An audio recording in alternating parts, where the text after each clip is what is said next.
지난주에 이스라엘이 또 문제가 생겼죠.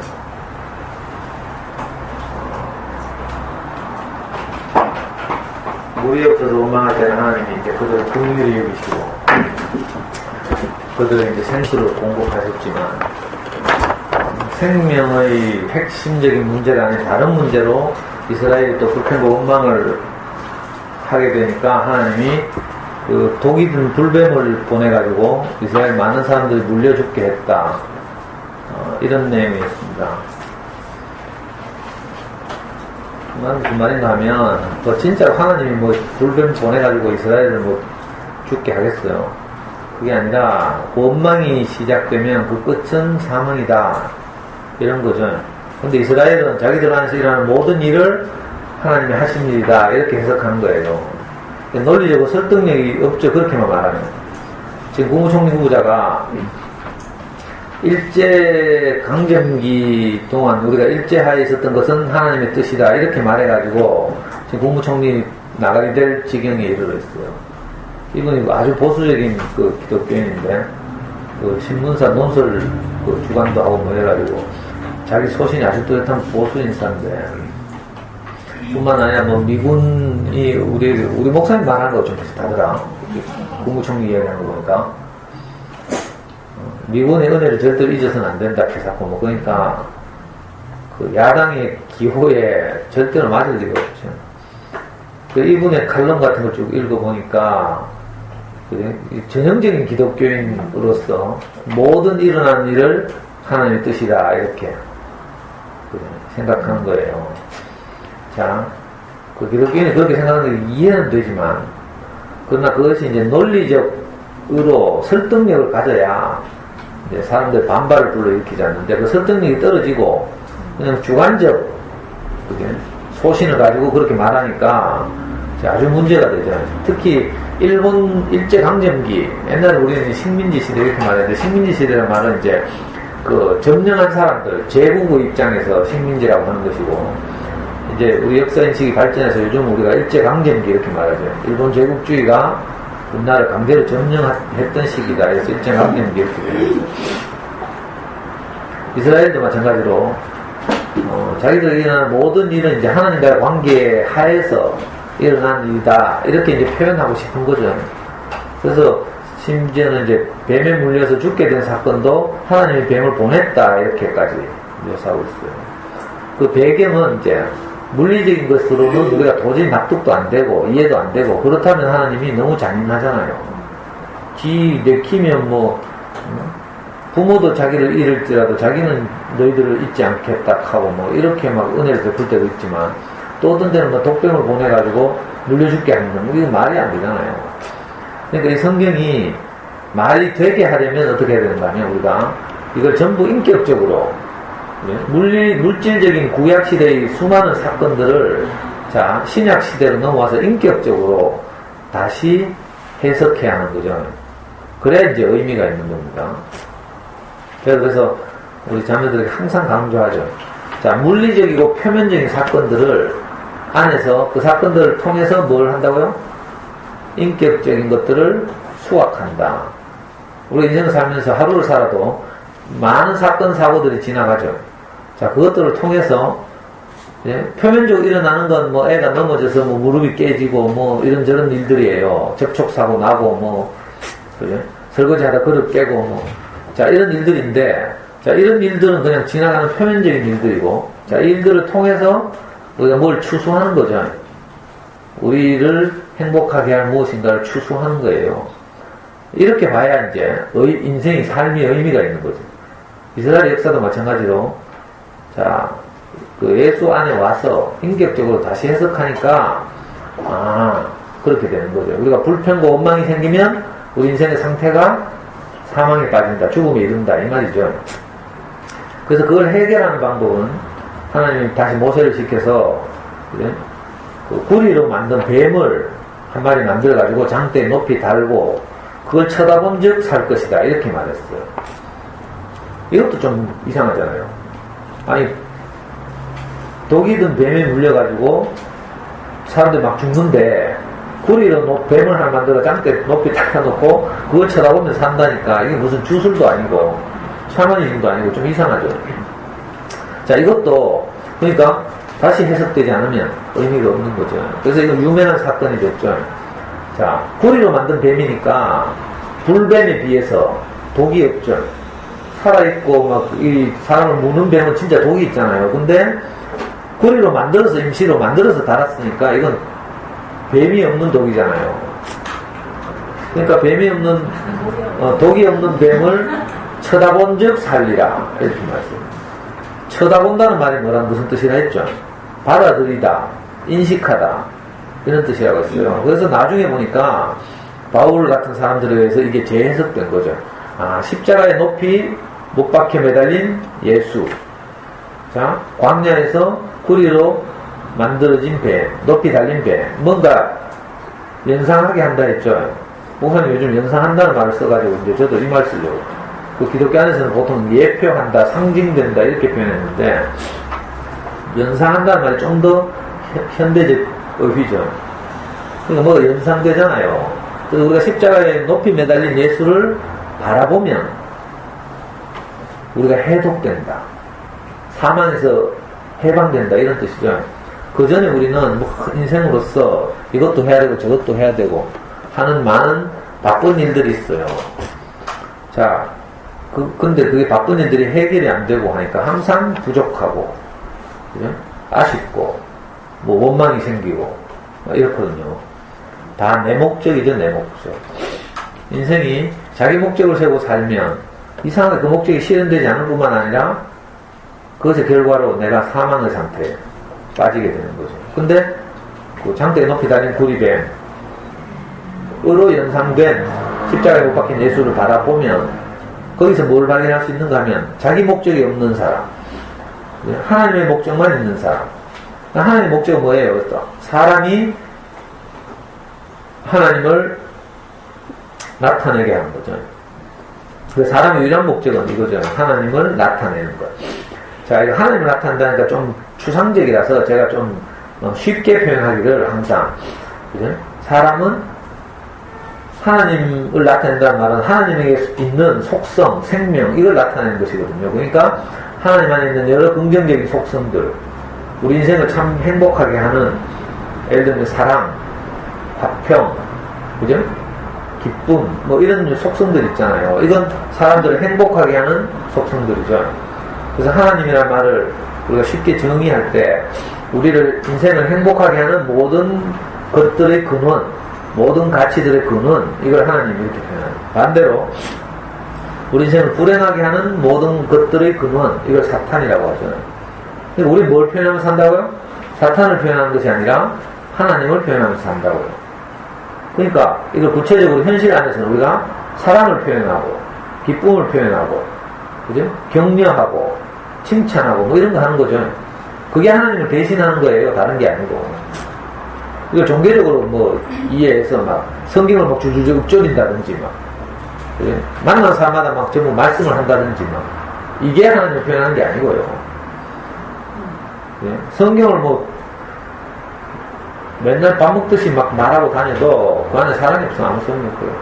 가끔씩 지하철역 같은 데 가면 막 예수천당 불신지옥 하면서 막 하는 사람도 있거든. 서울역에 가면 그 진짜 어떻게 젠틀하게 생긴 그 중년 아저씨가, 내보다 좀 나이가 많게 한 60대 아저씨가 인텔리하게 생겼다니까? 근데 이분이 무식하게 그냥 예수천당 불신지옥 하고 다녀요. 근데 시간 된 사람 붙잡고 한번 이야기해보고 싶은데 항상 쫓겨가려면 그냥 오고.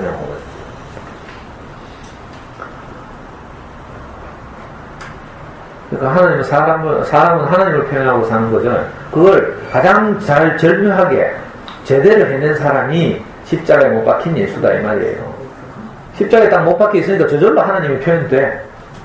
인생은 피조물입니다. 이걸 고백하고 있는 거죠. 십자가에 못 박혔으니까 죽잖아요. 죽는다는 건 뭔가 하면 끝이라는 뜻이죠. 아담의 끝이에요. 그러니까 교회를 다니는 사람이든지 안 다니는 사람이든지, 그가 무신론자든지 뭐 불교 신자든지 상관없어요. 누구든지 다 하나님을 결국은 표현하게 돼 있어요. 죽음 앞에 딱 가면 나는 끝입니다. 이걸 자기 자기 삶으로 고백하는 거죠. 끝을 자기 삶을 통해서 보여준다는 말은 뭐예요? 자기는 시작된 존재입니다. 이걸 증명하고 있는 거죠. 그러니까 사실은 우리가 아무리 피해가도 하나님을 표현하면서 살게 돼 있어요. 자, 그걸 나타내주는 말이 오늘 이제 첫 번째 문단이죠.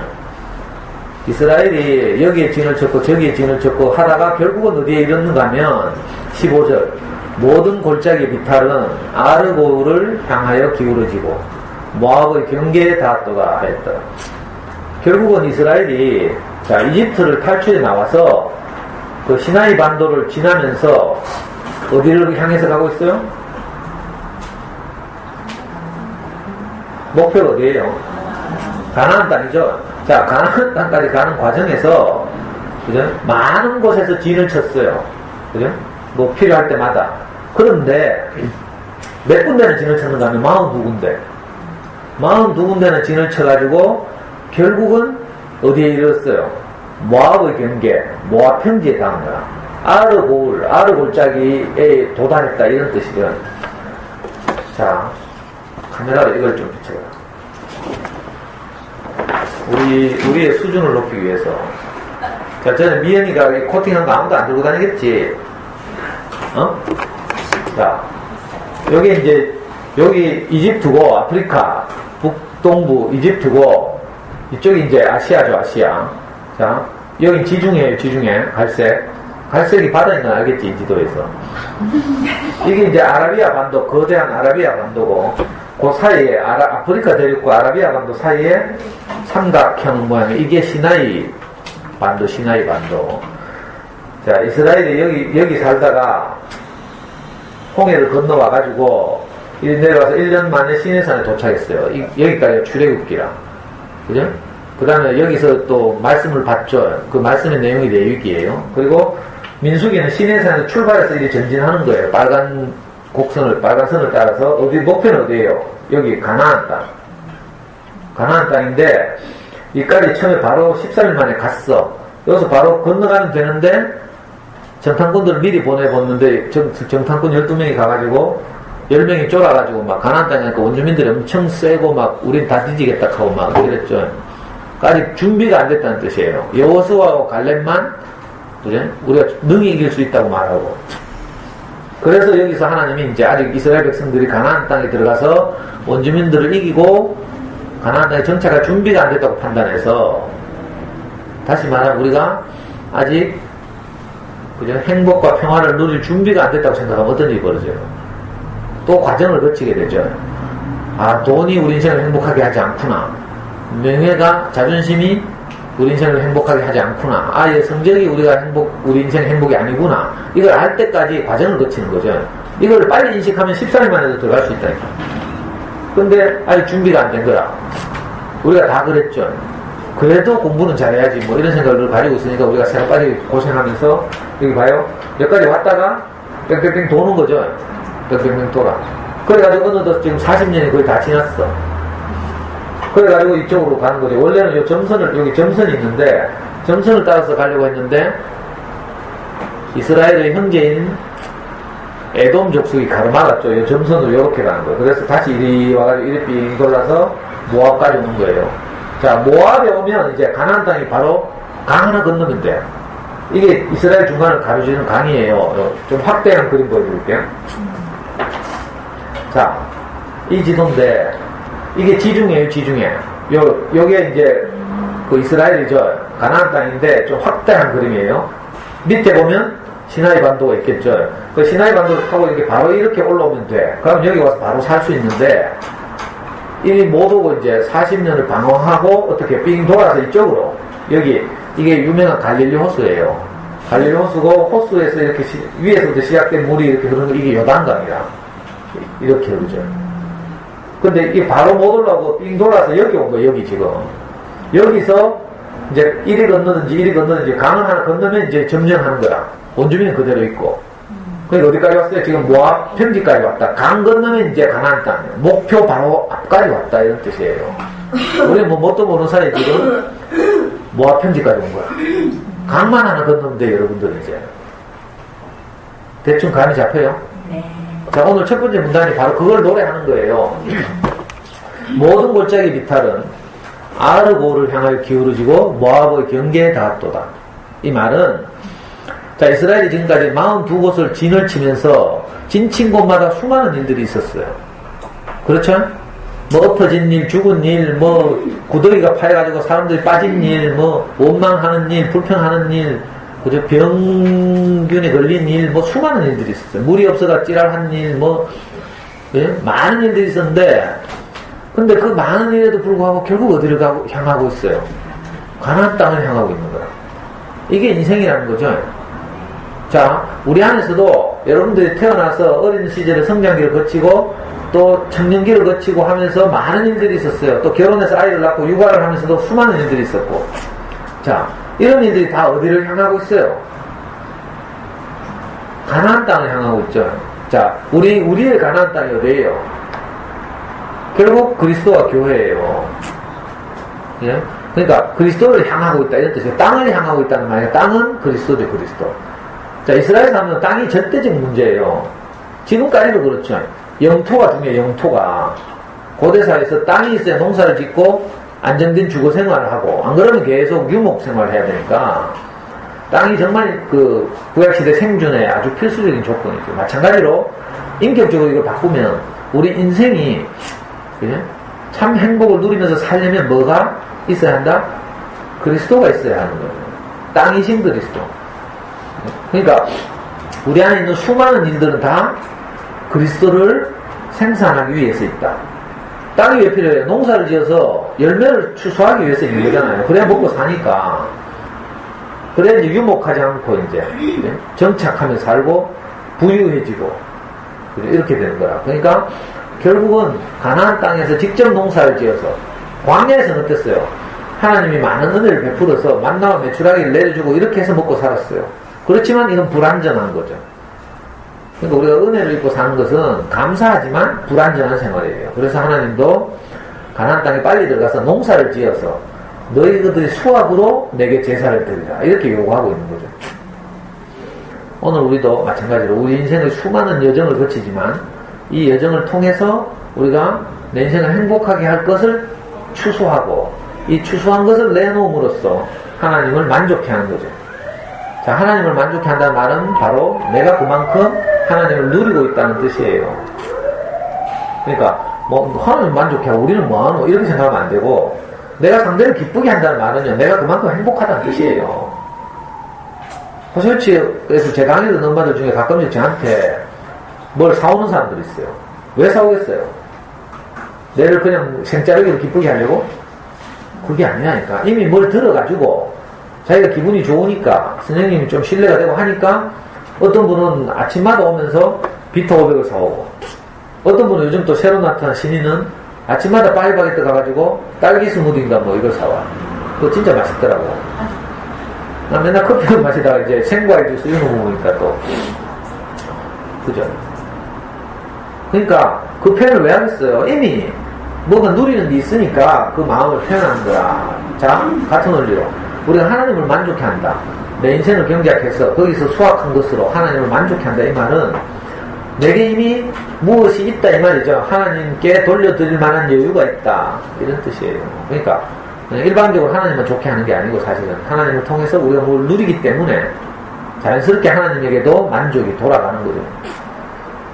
그러니까 우리 인생의 수많은 여정, 성경에서는 이 이스라엘의 여정을 빌려서 42곳의 여정이라고 기록하고 있고, 이것은 이제 민수기 33장에 가면 자세하게 나왔어요. 어디에 진쳤고 어디에 진쳤고 어디에 진쳤고 하고, 기독교인들은, 성실한 기독교인들은 이 42곳의 그 지명의 뜻까지 다 적어놨어. 우린 지금 대충 다 초보반답게 다 대충 생략하고 중요한 사건만 우리가 이제 살펴보면서 지금 왔는데, 근데 벌써 우리가 어디까지 왔어? 가나안 땅 건너편 모압 편지까지 온 거예요. 그러니까 이 말씀을 여러분들 꼭 기억해야 돼요. 자, 어디서 지는치고 무슨 찌라를 했고 어떤 일이 있었든지, 내가 어릴 때 뭐 아버지가 일찍 돌아가셨고 뭐 누구는 또 뭐 어머니가 일찍 돌아가시고 수많은 일들이 있었잖아요. 뭐 어릴 때 무슨 일이 있었고 무슨 일이 있었고, 자, 이게 다 뭐를 위해 했다고요? 결국은 아르 골짜기로 향하게 하기 위해서. 아르 골짜기가 모압 편지 입구니까 결국 여기를 향하게 하기 위해서. 여기는 또 왜 와요? 가나안 땅으로 건너가게 하기 위해서. 내 인생에 모든 일이 있었던 거야.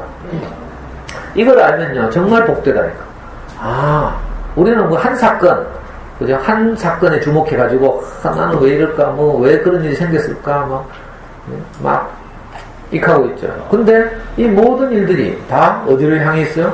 아르 골짜기를 향해 있어요. 모압의 경계까지 오도록, 결국 가나안을 향해 가도록 하기 위해서 있습니다. 이것만 알면 내 인생 버릴 게 하나도 없어요.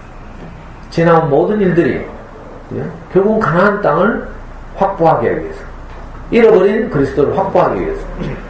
원래 인생은 에덴 동산에 살면서, 그죠? 하나님과 함께 살면 그저 하나님을 누리고 살 거 아니에요. 그럼 저절로 하나님 표현될 텐데, 그걸 잊어버렸죠. 잊어가 아니고 잃어버렸죠. 선악과를 먹고 속아가지고, 우리가 그걸 버렸어요. 그 목표는 뭐예요? 다시 이걸 회복하는 거죠. 이걸 보고, 유명한 영국의 그 소설가는 밀턴 같은 분은 신락원 이렇게 표현해요. 로스트 패러다이스. 신락원, 낙원을 잃어버렸다. 그리고 그 속편이 뭔가 하면 복낙원. 그 낙원을 회복했다. 이런 두 권의 소설을 써서 유명해진 분도 있어요. 이 전부 성경이 모티브가 된 거죠. 그러니까 인생의 궁극적인 목표는 뭐예요? 잃어버린 에덴의 회복, 땅의 회복이죠. 땅의 회복. 저는 아이고 이거 진짜 아무것도 아닌 글인데 이걸 여기서 어디서 진을 쳤고 해가지고 모든 골짜기 밑에를 아르고를 향하여 기울어지고 모압의 경계가 닿더라. 자, 이 말만 읽고 있으면 이거 별로 은혜가 안 돼요. 근데 목사님이 여기서 신기하게 여기서 다른 걸 포착한 거죠. 아, 수많은 곳에 42곳에 진을 치고 결국은 아르 고을까지 이르렀다. 여기서 물론 이건 목사님이 사실은 캐치가 아니고 또 사도들의 캐치죠. 마태복음 1장에 보면 이렇게 시작하고 있어요. 아브라함과 다윗의 자손 예수 그리스도의 세계다 하고 아브라함이 이삭을 낳고 이삭은 야곱을 낳고 야곱은 유다와 그 형제들을 낳으니라. 그죠? 그리고 또 유다는 다말에게서 베레스를 낳고 어쩌고 저쩌고 해가지고 나중에 누가 나와요? 다윗 왕이 나왔다. 이렇게. 또 다윗은 우리아의 아내에게서 솔로몬을 낳고 솔로몬은 또 누구를 낳고 해가지고 쭉 내려가요. 그 마지막에는 마리아에게서 그리스도와 칭하는 예수가 나시니라. 마태복음 1장부터 1장 1절부터 12절까지 읽으면 이 족보가 쭉 나와 있는데 이 족보를 유심히 헤아려 본 사도들이 그죠? 자, 아브라함부터 다윗까지 14대요. 다윗부터 바벨론의 포로가 되기까지 14대요. 바벨론의 포로에서 또 돌아와서 그리스도가 나기까지 14대다. 이렇게 기록하고 있어요. 합하면 얼마나? 42절. 몇백 년 흐른 후에. 자, 이 민수기가 쓰여진 건요, BC 3700년쯤 전이고, 마태복음이 쓰여진 건 AD 1세기죠, 1세기. AD 60년, AD 70년, 이런 식이니까, 약 1800년의 간격이 있어요. 그런데, 1800년 후에 예수의 제자 마태가 공교롭게도 아브라함으로부터 족보를 세워가지고 예수까지 오니까 42대다, 이렇게 돼요. 근데, 성경 연구자들이 유심히 세워보니까, 사실은 42대가 41대. 바벨론 뉴스에서부터 예수가 날 때까지 거기 사실은 잘 보면 13대래. 14대가 아니고. 근데도 마태는 14대라고 우기고 있는 거야. 왜 그렇겠어요? 자기 조상 이스라엘이 가나안 땅에 들어가기까지 진을 친 여정이 42이라는 거라. 뭔가 매치시켜야 될 거 아니에요. 그러니까 예수의 제자들은 어거지를 썼더라도, 그죠? 그 자기 조상들에게 있었던 하나님과의 관계가 오늘 우리 앞에 나타난 저 사람과 하나님과의 관계로 자꾸 연결시키려고 하는 거죠. 그래서 사실은 42대가 아니고 41대라는데 42대라고 마태복음은 주장하고 있습니다. 그 우리는 대충 42대라고 하고 지나가는 거라. 그걸 꼼꼼히 세워본 사람도 대단하지. 누가 누구를 낳고 이거 다 샬리 봐야 41대인 줄 아는데. 아니, 왜냐면 그렇게 쭉 써놓은 다음에 마태가 14대다. 그러니까 42대다 이렇게 써놨어요. 근데 써놨으면 그냥 그대로 받아들이면 되잖아? 그거 샬리 본다, 누가? 샬리 보고 41대라는 사실 발견한 거야. 참 이상하죠. 자, 이게 뭐예요? 아브라함 뭐예요? 조상이죠, 조상. 근원이죠, 근원. 근원으로부터, 우리 출생으로부터 이 말이에요. 인격적으로 말하면, 우리의 부르심으로부터 이 말이잖아요. 아브라함은 최초로 부르심을 받은 사람이니까. 육신적으로 우리가 부모님으로부터 태어난 때로부터, 출생으로부터고, 인격적으로는 우리가 하나님의 부르심을 받은 때로부터, 우리 인생을 통해서 그리스도가 나타날 때까지, 내 인생을 통해서 그리스도가 표현될 때까지, 42이라는 긴 여정을 거친다. 이런 뜻이죠. 그건 이스라엘 여정이 헛된 것이 아니고, 목표를 향해서 가니까, 다 의미 있는 일이죠. 여러분도 한번 생각해봐요. 예를 들어서 내가 서울대학에 합격했다. 그러면 서울대학에 합격하기까지 어린 시절에 책을 많이 읽은 것부터 또 어린 시절에 뭐 칠교놀이를 한 것부터 다 오늘 내가 서울대학교 가는데 도움이 되었다. 이렇게 해석이 되는 거라 저절로. 사업이 한번 잘 돼보라니까. 그러면 전에 옛날에 구멍가게 하다 실패한 것까지도 다 내게 경험이었다. 이렇게 해석되는 거죠.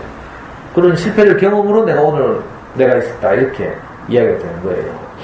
내일 이제 국가대표 첫 게임을 아침 7시에 하는데, 자, 혹시 재수로 러시아를 꺾어봐. 어떻게 되는 줄 알아요? 우리가 평가전에서 가나에 4대0으로 개박살 난 것 때문에 우리 정신을 차렸다. 이래 해석되는 거라. 지면, 그래, 가나한테 개박살 날 때 알아봤다. 이렇게 되고, 다 이거라. 결과를 가지고 해석하는 거죠. 인생은 해석이라고 하니까 어떤 사람들이 좀 이상하다 이렇게 하더라고. 인생은 해석하는 것이죠. 사실의 나열이 아니고요. 사실을 내가 해석하는 거예요. 그래서 어떻게 해석하면 집을 잘못 얻어서 그렇다. 그래? 뭐 그렇게 해석하는 사람들 있죠. 이름을 잘못 지어서 그렇다. 그래서 개명하는 사람도 있고요. 다 해석이죠, 해석 사실. 뭐 어때서 내가 이런 일이 생겼을 것이다. 이게 전부 해석이거든요. 그러니까 우리가 하나님 말씀을 들으면 인생의 해석이 달라지는 거죠. 그러니까 모든 우리 인생의 여정은 아르 고를 향하여 있고, 그리고 모압의 경계까지 이르는 일이에요.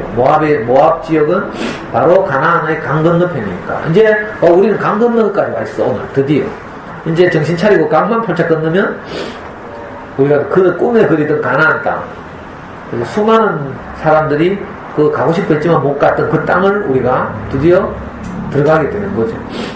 자, 이걸 종교 안에서는 뭐라고 해요? 가나안 땅을 천국이라고 하는, 죽고 가는 천국. 그래서 장례식, 그 개신교나 기독교의 장례식에서 항상 부르는 노래가 뭔지 알아요? 무슨 여정 끝내고 강 건너편에 이를 때, 요단강 건너편에 이를 때 이 말인 거라. 이 지금 아까 보여줬죠? 이게 요단강이라 요단강. 그 지금 이스라엘은 여기서 새빨리 고생하니까 여기서 머무른 거라. 그리고 여기는 언제가 요단강 건너가야 되는데, 요단강은 언제 건너가? 죽고 나서. 이게 기독교의 핵심 교리라. 미치고 펄짝 뛸 노릇이지. 그러니까 우리는 맨날 개고생하다가 죽고 나서 평화를 누린다 이 말이거든. 이게 말이 돼요?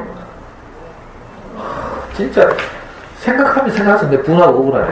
속아도 철저하게 속았다니까 사실은. 근데 기독교 2000년 역사를 참 한마디로 이래 말하니까 내같이 보잘것없는 형제가 말하니까 좀 미안하긴 하지만, 그죠?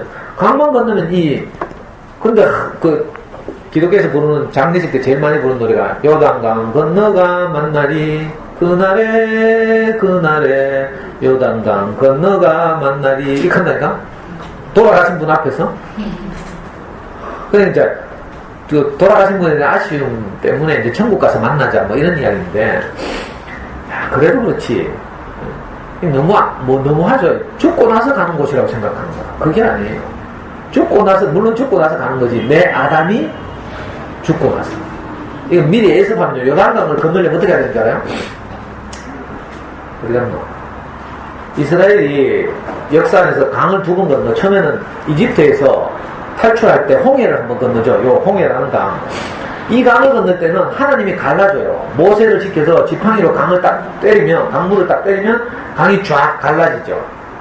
이 모세의 기적이라고 하잖아요. 그리고 땅이 드러나서 거기 막 총알같이 지나간다니까. 자, 이건 하나님의 도우심으로, 하나님의 은혜로 건넌다 이런 뜻이에요. 자, 이건 나중 이야기인데 오늘 잠깐만 내서 요단강을 건너는데, 요단강 어떻게 건너는 줄 알아요? 하나님이 아무 작업도 안 해. 어떻게 건너요? 이스라엘을 대표하는 제사장 4명이 하나님을 상징하는 법궤 상자를 내 어깨에 메고 가마 매듯이 무슨 말인지 알겠어요? 4명이. 그리고 이스라엘 제사장들이 직접 자기 발로 강을 밟는 거라. 알아요? 하나님이 강을 멈춰주는 게 아니라 이스라엘 백성들이 직접 제사장이니까 이스라엘을 대표하는 사람들이잖아요. 그리고 뒤에는 이스라엘이 줄을 서고 그래가지고 제사장들이 그 상자를 메고 요단강을 밟는다니까. 물을 밟아. 그러면 물이 쫙 갈라져. 이게 무슨 말이에요? 요단강에서 지나온 모든 것이 장사된다 이런 뜻이에요. 내가 지금까지 살아오면서 가지고 있었던 수많은 관념, 지식, 경험 이런 것들이 전부 장사된다 이런 뜻이에요. 이건 죽음을 말해요. 죽음. 이거 현대적으로 말하면 십자가죠. 십자가. 내 지난날의 모든 것들이 장사돼야 비로소 어디 가요? 가나안 땅에 갑니다. 육신적인 죽음이라고 밖에 기독교에서는 해석을 못하지만 인격적으로 이걸 바꿔야 되죠. 인격적으로 바꾸면 내 아담의 죽음, 그죠? 내 염려, 내 생각, 내 가치 이런 것들이 전부 나를 구성하고 있잖아요. 자, 이것들이 마지막으로 요단강에서 장사돼야 가나안을 점령한다. 그래서 우린 지금 어디까지 왔어요? 아직 그 장사가 안 되니까 가나안 땅 건너편까지 가요. 건너편까지. 그리고 다음 주에 바로 가나안 땅 들어가는 게 아니고 이놈의 관념이 처리될 때까지 또 한참 걸려. 요 코앞에까지 와 있긴 와 있어요. 지금. 그러니까 오늘 민수기 21장 두 번째 부분의 내용의 하나, 첫 번째 하나는 그죠? 우리 인생의 모든 여정은 그리스도를 향하여 있다. 자, 이게 내게 명확해지면요 불만할 거 하나도 없어요. 어린 시절 상처가 아니라고요.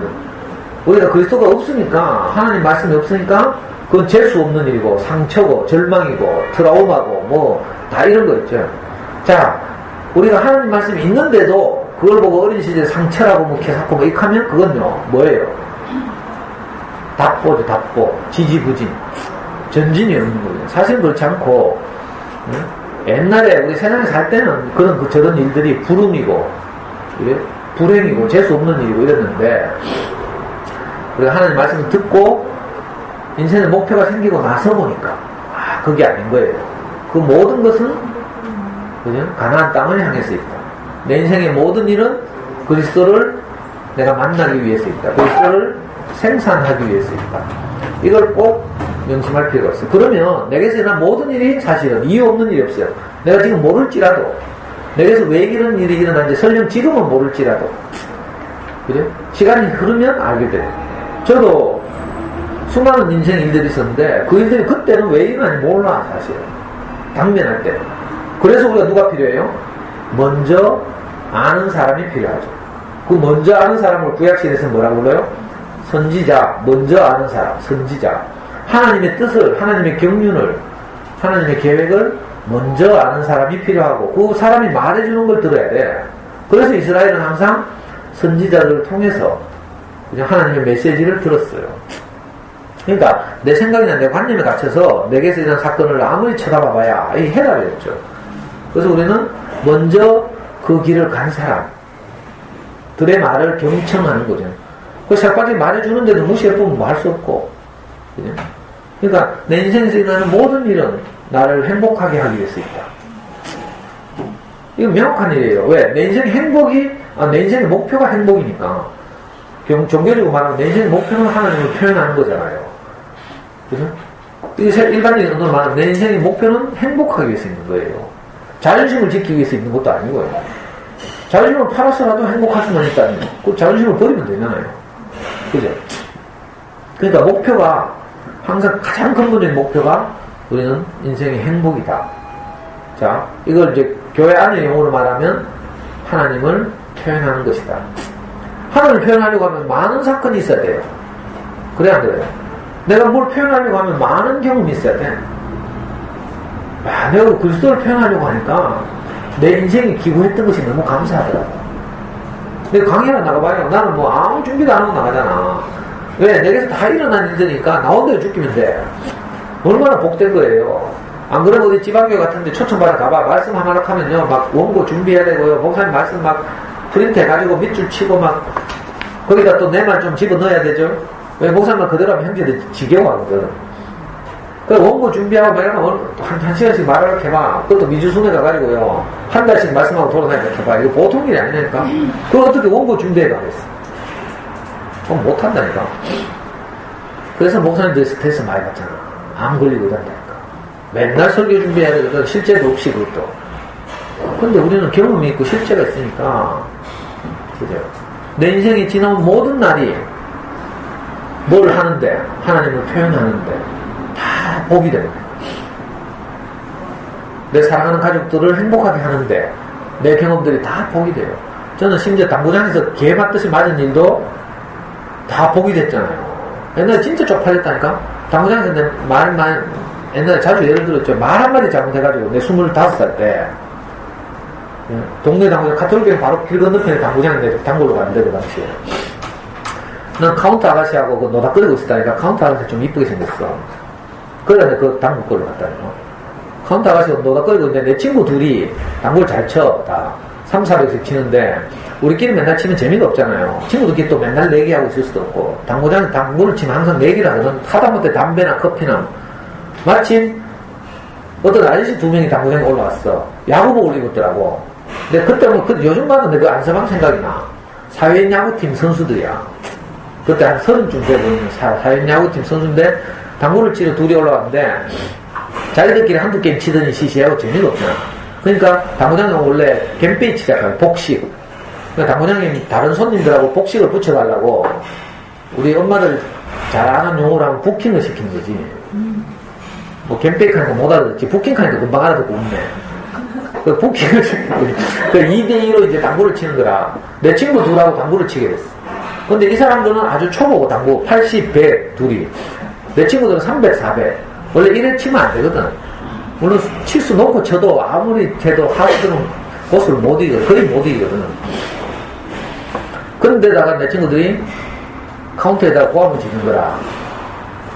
담배 2갑하고 커피 한 잔 하면서 내기를.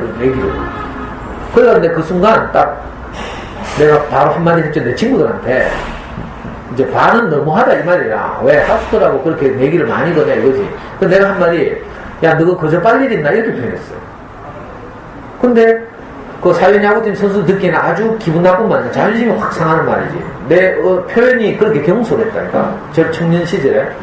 그러니까 내가 그저 빨리 있나 이렇게 딱 표현한 거야. 그리고 잊어버렸어. 그리고 당구 다 치고 나서 카운터 이 사람들이 물론 당연히 졌지. 계산하러 왔어. 계산하라고 계산 다 한 다음에 갑자기 당구 큐대를 들고 내려 막 때리는 거야. 이 씨발 새끼 니 아까 뭐라 했노 하면서.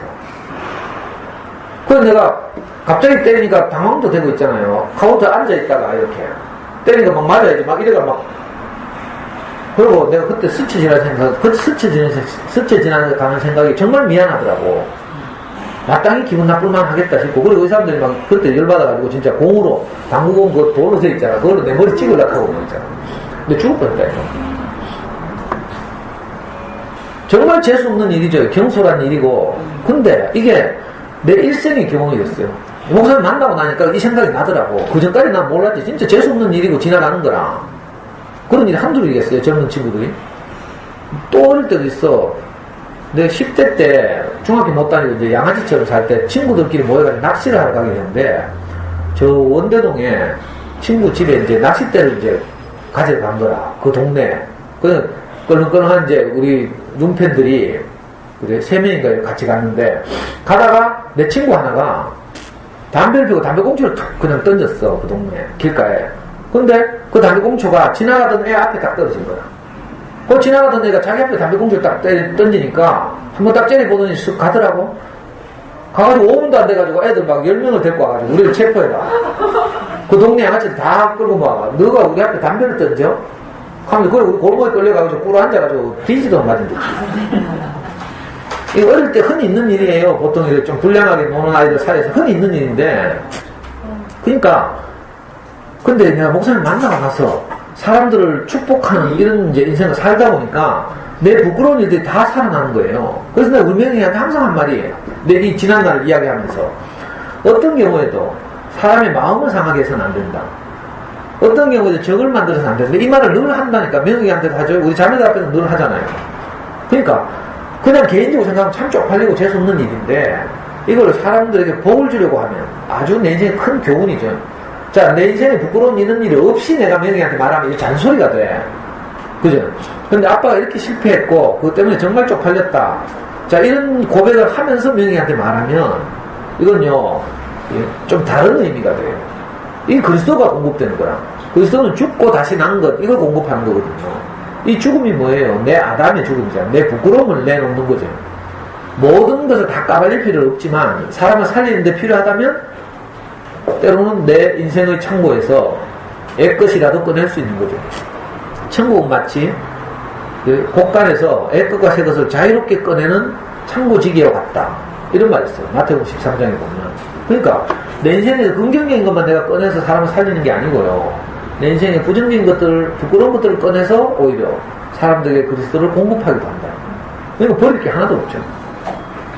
놀라운 일이에요. 그러니까 인생은 42곳의 여정을 거쳐서 결국은 아르고로 향하고, 자, 아브라함으로 시작된 이스라엘의 족보는 마침내 그리스도라 칭하는 예수를 낳는 거야. 자, 오늘 우리 인생도 마찬가지죠. 내 인생에 수많은 여정들이 있을 텐데, 이런저런 수많은 사건, 사고들이 있을 텐데, 이 사건들이 다 뭐래? 나를 그리스도와 교회 안으로 밀어넣는 사건이 되는 거죠. 그러니까 복이 되는 거죠. 저는 객관적으로 뭐 내가 뭐 이런저런 일이 있으면 무슨 복이 되겠어요. 오늘 내가 정말 다른 사람과 세계를 만나서 내가 행복하게 살게 되니까 이게 다 복이 되는 거예요. 그렇죠? 그래서 이성계가 위화도 회군을 해가지고 정권을 장악하고 나니까 집현전 학자들을 시켜가지고 만든 노래가 용비어천가잖아요. 용비어천가의 내용은 뭔가 하면 이성계와 자기 조상들을 찬양하는 거야. 이성계가 태조잖아, 태조. 이성계가 지금 명령한 게 아니구나. 태종이 시켰구나. 그죠? 태종. 그리고 태종은 태조의 아들이잖아. 그 태조의 조상들이 4명이 있다니까? 목조, 도조, 익조, 환조. 내가 아직도 안 해보고 있어. 이성계의 4대 조상들을 이렇게 불러. 왕이 되고 나니까. 그래가지고 이 4대의 조상들을 이 세종이 만들었구나. 세종이 만들었으니까 세종의 윗대, 6대조를 찬양한 거야. 용비어천가 그 말이에요. 용이 비상해서 하늘로 날아올라갔다 이 말이잖아. 그게 자기 아버지 태종, 그 다음에 할아버지 태조, 그리고 또 증조 할아버지 해가지고 목조, 도구조, 익조, 한조 이 6대조를 찬양한 거야. 왜? 쿠데타에 성공을 했으니까. 만약에 실패했으면 이거 역적의 조상들이 된다 이거. 그렇죠. 그 인생이 이런 거예요. 행복해지면 지난날 내 모든 일은 오늘 행복을 위해서 있고, 내가 진짜 불행이잖아요. 내 오늘날의 모든 불행은 다 우리 부모님 때문이고, 이렇게 된다니까. 아담이 그렇다니까. 이 말이 진짜 복된 말씀이죠. 이 정말 모든 골짜기 비탈은 아르고를 향하여 기울어지고 모압의 경계에 가죠. 근데 너무 감동이 돼가지고 나는 원래 이거 16절에서 20절을 중심으로 말씀하려고 이렇게 생각했는데, 목사님 딱 옛날에 19년, 20년 전에 이게 1995년에 하신 말씀인데 95년 1월달에. 근데 나는 그냥 지나가려고 했던 이 말을 가지고 목사님이 이렇게 살려내고 있다. 마태복음 1장과 연결시키면서 우리 인생의 수많은 여정들은 다 가나안 땅을 향해서 있다. 그러니까 자, 이렇게 알면 내게 버릴 일이 없어요. 지금 당장 어떤 일이 일어날지라도 이게 나를 다 가난하게 하는 거죠. 복되게 하고. 여러분들 한번 생각해봐요. 하여튼 무슨 일이 일어나서 내가 가난해졌죠? 가난해져서 다른 게 필요했잖아. 그러다 보니까 어디 왔지, 호시호치도 오고, 대구만 검색도 하고, 대구교회도 오고, 하는 거지. 네? 특별히 내게 뭔가를 찾는 마음이 생기는 거죠. 왜? 인생이라는 게 내 뜻대로 안 되거든. 그냥 간단하게 우리가 42곳 이렇게 하고 지나가지만, 자, 42곳 중에 한 곳만 이야기해봐요. 아까 내 당구장에서 개 맞듯이 맞던 사건. 그 상황을 영화로 하나 만들 수도 있다니까. 내가 빨리 지금 말해서 그러지. 근데 내 진짜 참 낭패.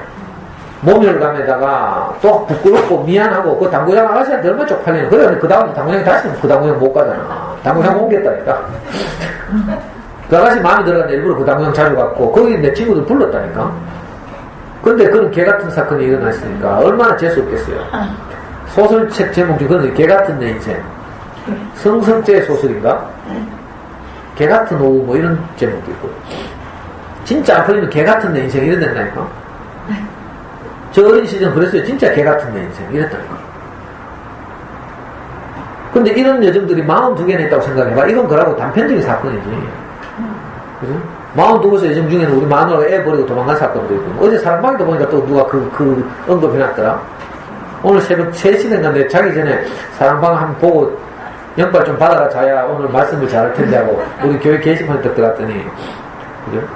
놀라운 말을 써놨어요. 금태형 형님이라고 나를 15년 전에 인터넷에서 20년 전에 인터넷에서 만난 형님 있잖아요. 인터넷에서 내를 만나가지고 지금 우리 교회 온 형님 있다니까.